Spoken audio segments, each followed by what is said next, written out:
వైఎస్ఆర్సీపీ మాజీ మంత్రి మనకు తెలుసు, రాయలసీమలో మనకి చిత్తూరు జిల్లా అంటేనే గుర్తుకొచ్చేది పెద్దిరెడ్డి రామచంద్రారెడ్డి.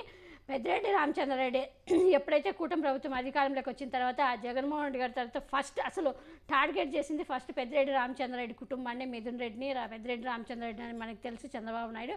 సో చంద్రబాబు నాయుడు పెద్దిరెడ్డి రామచంద్రారెడ్డి మీద పచ్చ మీడియాలో ఎంత ఘోరంగా ప్రచారాలు చేశారో చూసాము, తప్పుడు ప్రచారాలు. సో ఆయనైతే భయపడలేదు, వదలలేదు కూడా, అనుకున్నంత పని చేసేశారు పెద్దిరెడ్డి రామచంద్రారెడ్డి. ఏకంగా వాళ్ళకి నోటీసులు, ఆ జర్నలిస్టులు అందరికీ నోటీసులు జారీ చేశారు.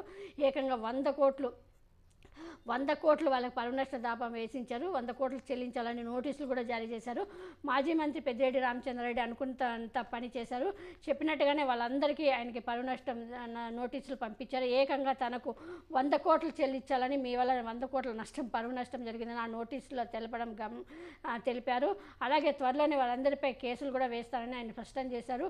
మదనపల్లి సబ్ కలెక్టర్ కార్యాలయంలో ఘటనలో తనపై ఆరోపణలు చేయడం వల్ల, ఫైల్స్ దగ్గడం విషయంలో చేయడం వల్ల ఆగ్రహం వ్యక్తం చేసిన ఆయన, మాజీ మంత్రి పెద్దిరెడ్డి రామచంద్రారెడ్డి, అందుకే వాళ్ళందరికీ పరువు నష్టం నోటీసులు పంపారు. ముఖ్యంగా ఒక్కో ఛానల్కి 50 కోట్లు చొప్పున పరువు నష్టం నోటీసులు పంపించారు పెద్దిరెడ్డి రామచంద్రారెడ్డి గారు.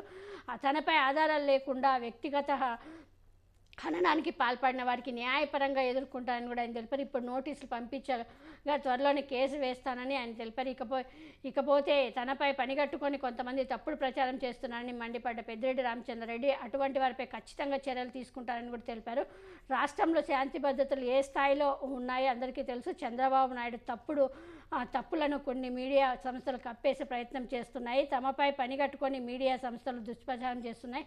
2 నెలల్లో ఆరోగ్యశ్రీకి 2,500 కోట్లు ప్రభుత్వం బకాయిలు పడిందని కూడా అన్నారు. ఆరోగ్యశ్రీని కూడా చంద్రబాబు నాయుడు నిర్లక్ష్యం చేసేస్తున్నారు. ఇప్పటికే ప్రభుత్వ ఆసుపత్రులను పీపీపీ పద్ధతిలోకి తీసుకొస్తామని కూడా చెప్పారు. మరి రానున్న రోజుల్లో పేదల ప్రభుత్వ ఆసుపత్రుల్లో కూడా ఫీజులు చెల్లించి వైద్యం తీసుకునే పరిస్థితి వస్తుందేమో అంటూ కూడా ఆయన ఆగ్రహం వ్యక్తం చేశారు. అలాగే చూసాము, అంటే ప్రభుత్వ ఆసుపత్రులు కూడా రేపు ప్రైవేట్ ఆసుపత్రులుగా మారబోతున్నాయని.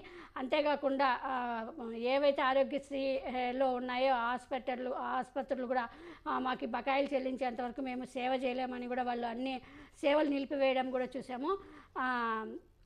ఈ బకాయిలు కూడా వాళ్ళు చెల్లించాలని కూడా డిమాండ్ చేశారు. మరి అవి అయితే ఇంకా చెల్లించలేదు. అలాగే పెద్దిరెడ్డి రామచంద్ర గతంలో చెప్పినట్టుగానే మీడియా సంస్థలకు పరువు నష్టం నోటీసులు పంపగా మదనపల్లి సబ్ కలెక్టర్ కార్యాలయంలో అగ్ని ప్రమాదం, ఫైల్స్ కాల్పోయిన ఘటనలో తనపై అనవసర ఆరోపణలు చేస్తున్నారని కూడా ఆయన వాళ్ళందరిపైన కూడా ఆగ్రహం వ్యక్తం చేశారు.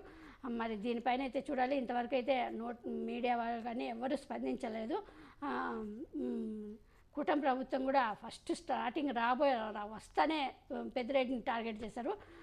మరి చూడాలి రాబోయే కాలంలో, ఎందుకంటే తను న్యాయంగానే ఎదుర్కొంటానని ధైర్యంగా చెప్తున్నారు. వాళ్ళందరికీ భయపడలేదు. మీరు పెట్టే అక్రమ కేసులకి, దొంగ కేసులకి భయపడలేదు. నేను న్యాయంగానే ఎదుర్కొంటాను, ధైర్యంగానే ఎదుర్కొంటాను, పార్టీకి అండగా ఉంటాను, జగన్మోహన్ రెడ్డి గారికి అండగా ఉంటానని కూడా పెద్దిరెడ్డి రామచంద్రారెడ్డి వెల్లడించారు.